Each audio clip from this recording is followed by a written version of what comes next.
Vocês estão vendo aqui a tela, né? Acredito que sim. Então, Mas essa tela é interessante, que ela resume de uma forma artística praticamente todo o trabalho do Newton. Então, aqui o Newton fez experimentos de óptica e sacou muita coisa da óptica. Por exemplo, o que está mostrando aqui, o que acontece quando um feixe de luz branco, né, passa por um prisma, a decomposição desse feixe. Ou seja, a luz branca é composta, é uma mistura, né, de luz de várias cores e tal. O Newton, ele teve um trabalho preponderante na gravitação. E, então, está representado nessa figura aqui ao lado.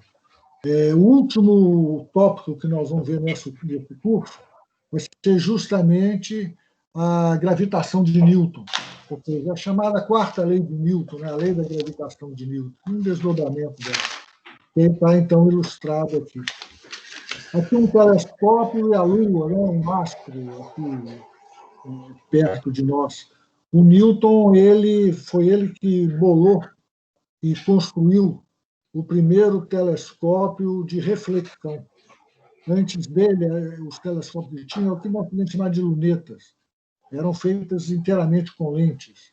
E existem vantagens grandes em telescópio, em vez de ser feito inteiramente com lentes, ter o seu elemento óptico principal um espelho côncavo. Tanto assim que tem vantagens, que hoje em dia praticamente todos os telescópios profissionais são telescópios refletores, uma evolução, né, do telescópio de Newton. Mas está representado aqui também. E essa nossa matéria está representada aqui. Ó. O que é isso aqui, hein? O que é isso aqui? É uma maçã na macieira. Conta uma história, possivelmente uma lenda, né, de que um dia o Newton estava descansando, deitado debaixo de uma macieira, aí ele viu cair uma maçã. Aí ele teve uma ideia genial, ou seja, sacou uma coisa assim genial. Para que seria isso?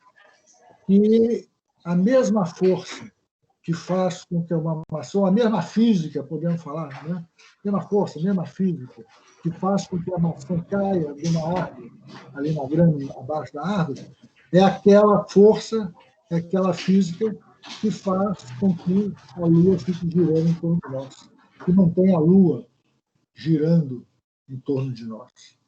É a mesma força. Só que aqui, vejam bem, se formos falar no caso da maçã, a velocidade inicial dela é zero. Então, sob a ação dessa força, da força da gravidade, ora, a velocidade é igual a zero, daqui a pouquinho a velocidade dela vai estar sendo no mesmo sentido, na mesma direção da gravidade. Ou seja, o movimento dela vai ser um movimento vertical para baixo. Mas já no caso da Lua, o que acontece é que a velocidade inicial da Lua não é zero. A Lua tem uma determinada velocidade tangencial que faz com que esta força, né, com que a Terra esteja puxando a Lua, a força da gravidade, exerça o papel de força centrípeta. Então, é bem interessante quem pintou isso aqui, ele sintetizou aqui praticamente toda a física, praticamente não, toda a física, importante pelo menos, do Newton. Ô, gente, 11 pessoas na sala, comigo 12. O que eu faço, hein? Eu acho que eu vou dando aula, vou falando, nós temos exercícios, né, que eu tinha marcado, pelo menos aqueles exercícios vamos discutir. E aí, quem não estiver aqui na sala, nós vamos deixar gravado, a pessoa pode ver, né, a gravação. Estão vendo aí o exercício do problema na tela? então.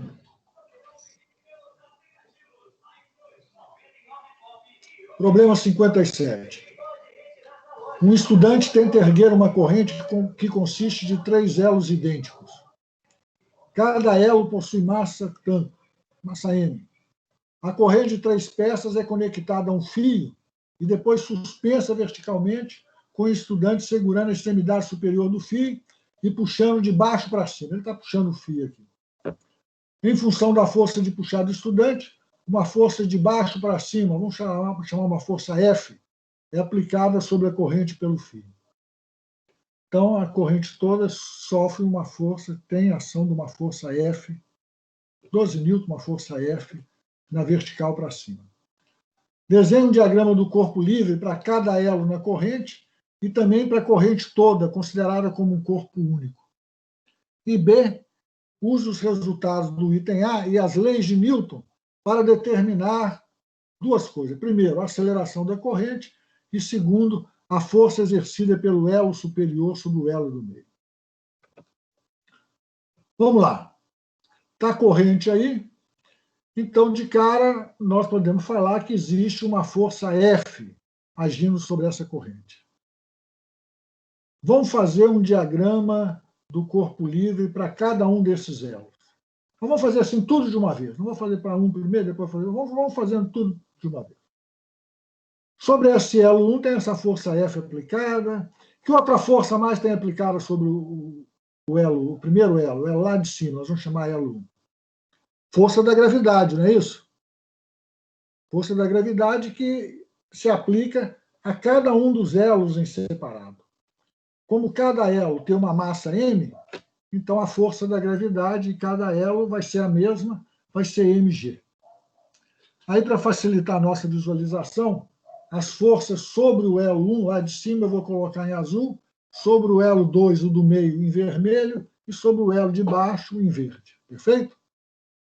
Bem, sobre o elo 1, tem então a força F para cima, a força peso para baixo. Tem mais alguma força agindo sobre o elo 1? O peso do elo 2? Do elo 2, isso aí.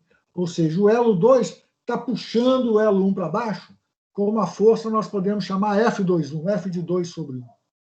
Ok? Mais alguma força sobre o elo 1? Eu acho que não, né? Eu não estou vendo mais nenhuma força. Então, sobre o elo 2, atuam essas três forças. A força F, que é o do fio, puxando o elo, a força peso, e a força do elo 2 sobre o elo 1. Sobre o elo 2. Então, sobre o elo 2, nós já vimos para baixo tem a força peso. Que outra força está agindo sobre o elo 2? Vejam só, da mesma forma que o elo 2 está puxando o elo 1 para baixo, como a força F21, o elo 1 vai estar puxando o elo 2 para cima, com a força F, vamos chamar de F12, F de 1 sobre 2. São forças de ação e reação. Perfeito? Mesmo modo, mesma direção, porém sentido oposto. Força de ação e reação. A força que o corpo A exerce sobre o corpo B é o F21. A força que o corpo B exerce sobre o corpo A é o F12. Ok, sobre o elo 2 tem essas duas forças. Peso para baixo, F21 para cima. Mais alguma força sobre o elo 2? A força do elo 3? A força? A força do elo 3. Isto aí. A força do elo 3. Força do elo 3 sobre o elo 2, que nós podemos chamar de F32. E aí não vejo mais nenhuma outra força agindo sobre o elo 2. Sobre o elo 3, então, tem a força peso para baixo. Vocês já sacaram, né? Vai ter a força F23 para cima, a força que o elo 2 está fazendo sobre o elo 3, é força no mesmo sentido, mesma direção, porém sentido oposto, no mesmo modo, da força F32. Força de ação e reação. Força F32 é que o elo 3 faz sobre o elo 2. Força F23 é que o elo 2 faz sobre o elo 3. Mais alguma força sobre o elo 3? Então, tem o peso para baixo, tem essa força, né? F23 para cima. Não vejo mais nenhuma força, não. Então, o nosso diagrama de forças para o elo 1 seria constituído dessas forças azuis, para o elo 2 dessas forças vermelhas, para o elo 3 dessas forças verdes. Se nós considerarmos os três elos como um sistema só, ora, nós vamos ter sobre esse sistema a força F e a força 3mg. 3mg porque a massa total do sistema é 3m. As forças F12, F21, F32, F23, ora, são forças internas ao sistema. São forças de ação e reação que, então, não entram, se anulam, né, internamente ao sistema. Para sabermos a aceleração do sistema, nós podemos tomar a força, podemos tomar o sistema como um todo, né, constituído pelos três elos, que vão agir sobre ele. A força F para cima, menos a força 3mg que está para baixo, né? Então, daqui é a força resultante sobre o sistema. Força resultante sobre o sistema é igual à massa do sistema, 3m, vezes A. Desta forma, nós obtemos, então, a aceleração do sistema como um todo. Ele quer saber esta força F12 ou F21, o módulo dela, ou seja, a força entre o elo 1 e o elo 2. Ora, para calcularmos essa força, nós podemos escrever o F igual a MA para esse sistema. Nós consideramos como nosso sistema agora apenas este elo 1. Então, tá, nosso sistema agora é o elo 1. Que forças agem sobre o elo 1? Nós vamos ter que força resultante, forças que agem sobre o elo 1 é F para cima, vamos considerar sentido positivo para cima. Então, mais F, menos mg, menos F21. Força resultante, F menos mg menos F21, é igual à massa do elo, que é apenas m, vezes a aceleração. Ora, desta equação, conhecemos tudo, né? A aceleração nós ficamos conhecendo aqui por essa equação aqui em cima, então obtemos a força F21. Ô, gente, mas é isso que o problema pede? Agora, vejam vocês, vamos escrever o F igual a MA para cada um dos elos. No elo vermelho, o que nós temos? Para cima, F12, então vai ser F12 menos mg menos F32. Isso aí também é igual a massa vezes a aceleração. Para o elo 3, temos apenas duas forças agindo sobre ele. Para cima, positivo, F23. Para baixo, menos mg, é igual a MA. Então, vejam vocês, se nós quiséssemos saber, por exemplo, obtivemos aqui o F21, mas se quisermos saber o F32, aplicaríamos nessa equação, ou nesta aqui, né? Uma vez que F32 e F23 são iguais em módulo. Eu poderia também considerar como meu sistema esses dois elos de cima aqui. Ó. Meu sistema seria esses dois elos de cima aqui. Deixa eu pegar aqui a caneta. Meu sistema seria esses dois elos de cima. Então, o meu F igual a MA para esse meu sistema seria o quê? Força para cima. F, força para cima, força F. Força para baixo. Duas vezes a massa vezes o G. Ou seja, a massa do sistema, que é 2m, vezes o G. E força para baixo, a força F, que o terceiro elo executa sobre o segundo elo. São as três forças que agem sobre o sistema. F12 e F21 são forças internas ao sistema. Então, isso aí seria igual a massa do sistema, que agora, no caso, seria igual a 2m, vezes a aceleração. Ou seja, dependendo do que nós queremos, e às vezes apenas temos várias, mesmo para obter um certo resultado, nós temos várias formas de considerar como nosso sistema essa parte do corpo como um todo, né? Ou outra parte. Aí a escolha é nossa. Repito, dependendo do que nós queremos, e algumas vezes apenas temos várias formas, escolhemos uma delas. Várias formas de fazer aquele cálculo do que pede, escolhemos uma delas. Ok?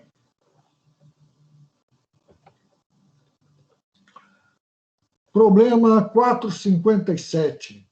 Esse problema tem pouca física, né? Tem pouca física. Não tem muita física. e muito cálculo. É um problema mais cálculo do que de física, mas um cálculo que tem tudo a ver com essa matéria que nós estamos vendo. Ou seja, um objeto de massa m está inicialmente em repouso na origem. Então, essa primeira frase é importante para nós, porque ele está falando o quê? Que o x0 do objeto é igual a zero, y0 do objeto é igual a zero. Ou seja, o objeto está na origem no tempo t igual a zero. E está em repouso. Então, além disso, o v0x do objeto é igual a zero, o v0y do objeto é igual a zero. Ou seja, a velocidade inicial do objeto é igual a zero, consequentemente, as suas componentes em x e y é igual a zero. Aí, no instante t igual a zero, aplica-se uma força F, dependendo do tempo, cujas componentes são dadas por a componente x, que depende do tempo, vai ser dado por uma constante mais outra constante que multiplica a ordenada y. E a componente y, que é em função do tempo, vai ser dada por uma constante vezes o tempo t. Vejam vocês aqui que a força x, nós não temos uma expressão explícita para como ela varia com o tempo. Ela varia com o tempo? Varia. Por quê? Porque o y varia com o tempo. Mas isso não está algo explícito aqui. Já a variação da componente y da força com o tempo, aí não. Está explícita em relação ao tempo. Vai ser uma constante que multiplica o tempo t. Professor, você pode explicar isso aí de novo, por favor? Explico. Olha aqui. A componente x da força. Você tem uma força que é aplicada sobre o corpo, né? A componente x da força, ela varia com o tempo. Perfeito? Como que ela varia com o tempo? Esta parte aqui não varia com o tempo, é uma constante. Mas K2y, esta parte aqui varia com o tempo. Agora, como que ela varia com o tempo? Não sei. Por que eu não sei? O que eu sei é que o y varia com o tempo. O y varia com o tempo. Mas não sei como o y varia com o tempo. Eu tenho que primeiro saber como que o y varia com o tempo, para depois trabalhar com esta equação aqui. Ora, agora, por outro lado, a componente y da força, ela varia com o tempo, não varia? Varia. Como que ela varia com o tempo? Olha aqui como que ela varia com o tempo. Um K3 vezes o t. Ou seja, ela varia linearmente com o tempo. Essa K3 é uma constante que multiplica o tempo t. Ora, ele pede, determina em função do tempo, o vetor posição, que varia com o tempo dessa partícula, e o vetor velocidade dessa partícula, que varia com o tempo também. Ora, vejam vocês, para obter o vetor posição, eu vou ter que obter como que é a variação do x com o tempo e a variação do y com o tempo. Concordam? O movimento da partícula vai se dar num plano xy. Então, eu tenho que saber, para saber como que a posição varia com o tempo, eu tenho que saber como que o x da partícula varia com o tempo, como o y da partícula varia com o tempo. E algo semelhante com o vetor velocidade, ele varia com o tempo. Ora, para eu saber como que esse vetor varia com o tempo, eu vou procurar saber como que a componente desse vetor na direção x varia com o tempo, como que a componente y desse vetor na direção y varia com o tempo. Lembrando, se eu tenho se o vetor está no espaço, no plano xy, e eu tenho as componentes desse vetor segundo x, segundo y, ora, eu tenho esse vetor. O RT de x vai ser dado por um x de t na direção y, vetor unitário y, mais um y de t na direção j, vetor unitário j. O v de t vai ser dado por um vx de t na direção y, mais um vy de t na direção j. Mas vamos lá, olha aqui. Eu sei que a aceleração, o que é? O que é a aceleração? Força é igual a massa vezes a aceleração, então a aceleração... Não, tudo bem, isso aí. Mas eu não vou usar essa expressão agora, não. Eu estava falando da segunda lei de Newton, mas não. Eu vou trabalhar cinematicamente com isso aqui. Então, de cara, o que eu quero saber é o seguinte, eu tenho a força. A aceleração vai ser dada pela força dividido pela massa. Então, aqui, vou trabalhar primeiro com a direção y.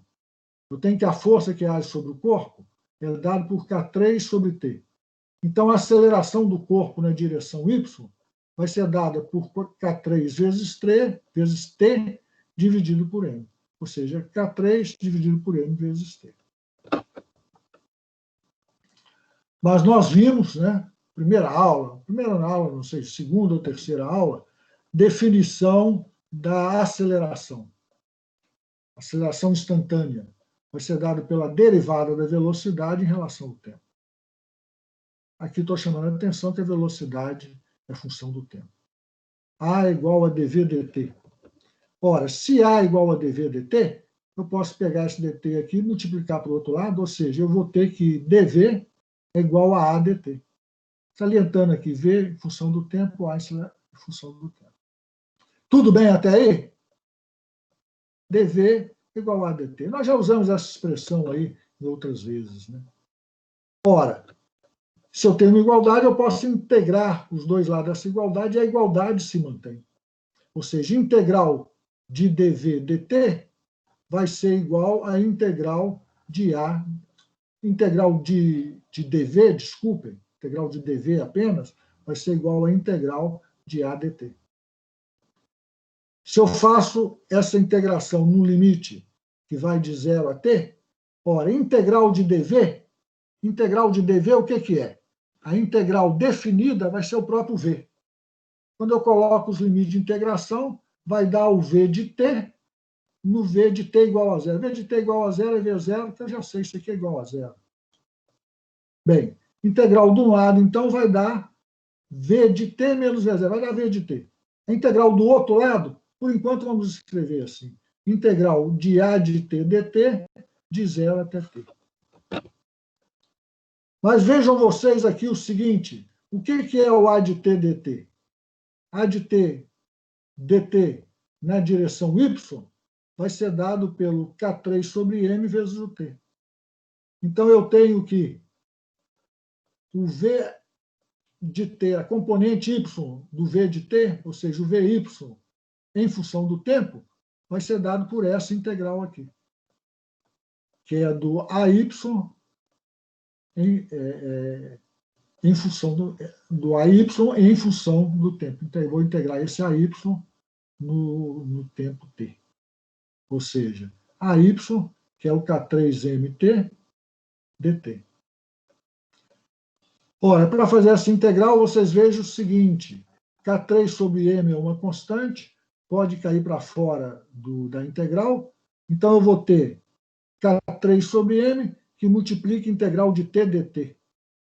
Integral de t dt, quase todo mundo sabe, né? Vai ser igual a meio de t2. Lembram disso? Integral de x dx é meio de x2. Então, eu vou ter que o vy de t vai ser dado por K3 sobre M, que já estava lá fora, vezes meio, que multiplica, o K3 sobre M está lá fora, vezes meio, então isso fica K3 sobre 2M, vezes o T2. Esta aí é a equação que nos fala como que a componente Y da velocidade varia com o tempo. Mas, da mesma forma, definição lá de velocidade, né?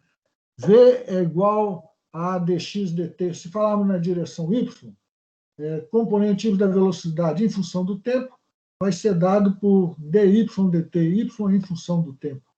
Ou seja, dy é igual a v dt. Na direção y, nós podemos escrever aqui dy de t é vy de t dt.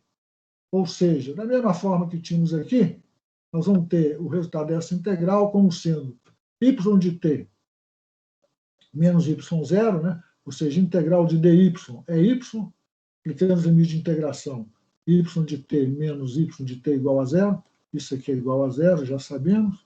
Isso aqui vai ser igual a integral, então, de vy de t dt. Mas o que é vy de t?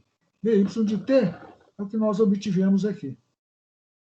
inserindo este Vy de Q, inserindo este valor aqui, ó, nesta equação, nós vamos ter que o y de t vai ser dado pela integral de 0 a t de, aí vem, K3 sobre 2m, que multiplica T2 dt. Então, mesma coisa que eu tinha dito aqui atrás, né? K3 sobre 2m é uma constante, pode sair para fora do sinal de integral. Então, eu vou ter que y de t vai ser dado por K3 sobre 2m, que multiplica integral de T2 dt. Integral de T2 dt é 1/3 de T3. Quando nós aplicamos o limite de integração aqui, ó, né, de 0 a t, isso aí vai dar justamente 1/3 de T3. Lembrando que o T0, né, é justamente no instante inicial, nós colocamos no zero.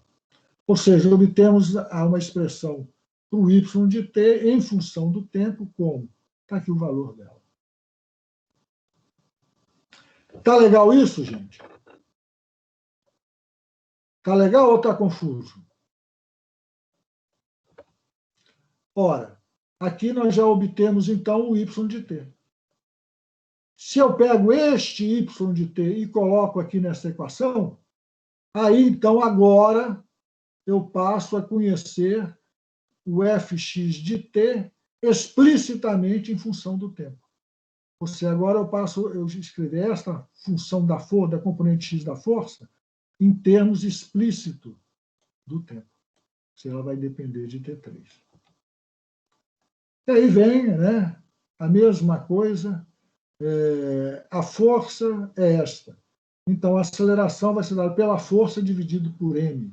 Então, a aceleração vai ser dada por K1 dividido por m, mais K2y dividido por m. Mas, vejam vocês, o K2 eu vou escrever como K3 sobre 6m que multiplica T3.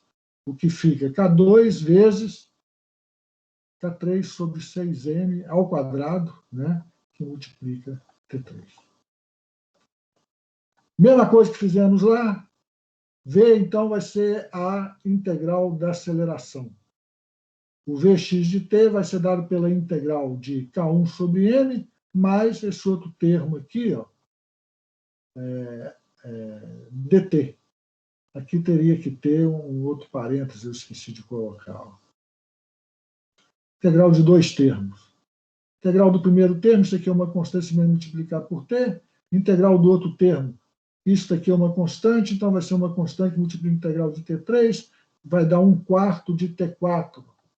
Ou seja, substituindo os valores, nós temos aí o Vx de t dado por este valor aí.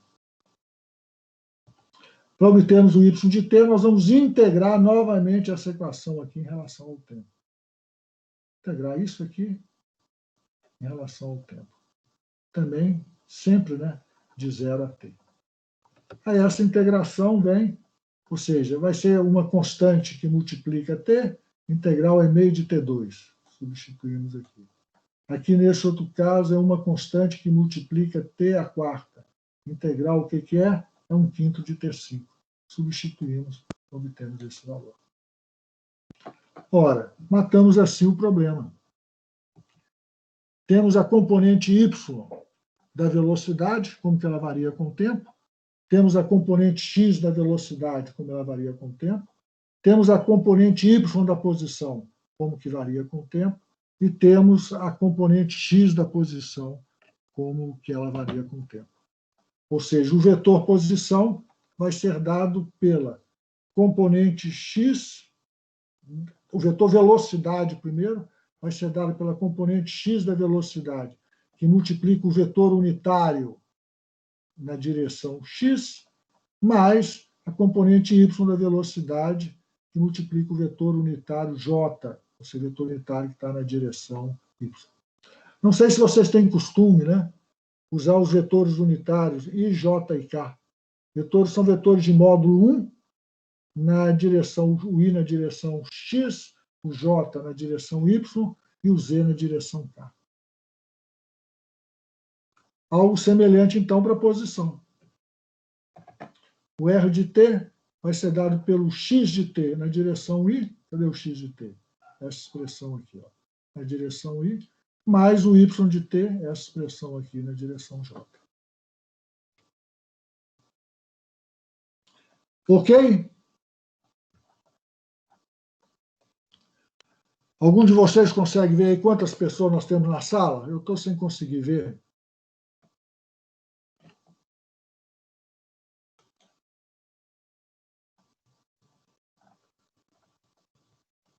Alô? Tem 12 pessoas. 12, isso. Oi? 12 pessoas que tem 12 na sala. pessoas, né? Aqui, depois disso, o que vem? Eu tinha programado, depois disso, a falar de forças de atrito e depois dar exemplos de aplicações das leis de Newton. O que vocês acham?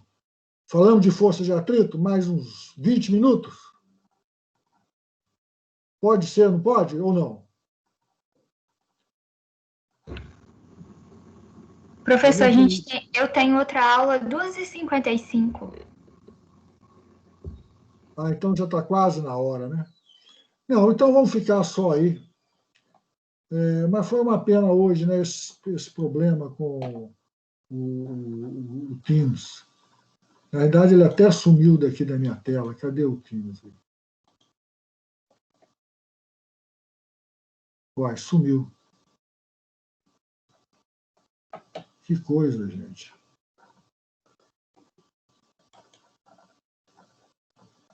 Está aqui.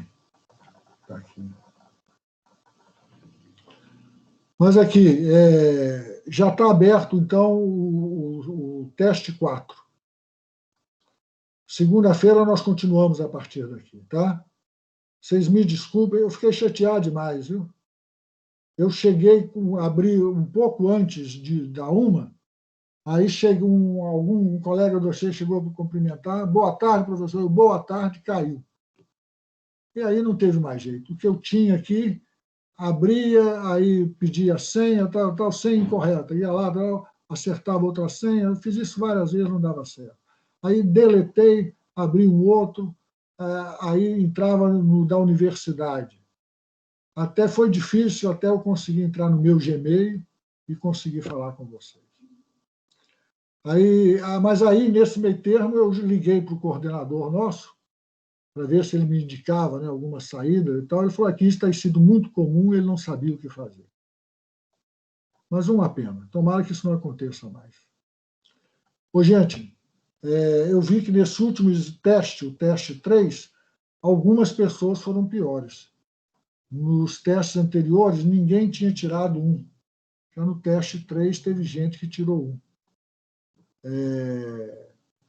Esse pessoal aí vai participar mais da aula, né? Você fazer mais perguntas, se não entender, perguntar, mas perguntar mesmo. Se tiver alguma dúvida, perguntar. Ok? Vamos ver como vocês vão sair no teste 4, já está aberto. E até a segunda-feira, então. Bom fim de semana para vocês. Obrigada, professor. Tchau. Tchau. Tchau, professor. Obrigada. Tchau. Obrigado a vocês. Tchau.